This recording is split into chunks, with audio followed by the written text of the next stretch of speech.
संपूर्ण सरकारचं अपयश हे अजित पवारांना च्या डोक्यावर फोडून त्यांना बळीचा बकरा देऊ नका. या देशामध्ये अल्पसंख्याकांबद्दल काढलेले अनुद्गार, निर्माण झालेली द्वेषाची भावना, संविधान जाणार म्हणून दलितांमध्ये निर्माण झालेली भीती, दलित, ओबीसी, SC ST सगळ्यांमध्ये भीती निर्माण झाली होती. हे सगळे कोणी मोजतच नाहीये.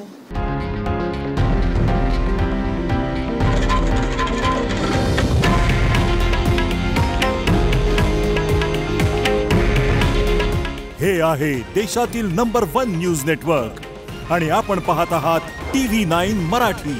काळजी तुमची, हित महाराष्ट्राचं.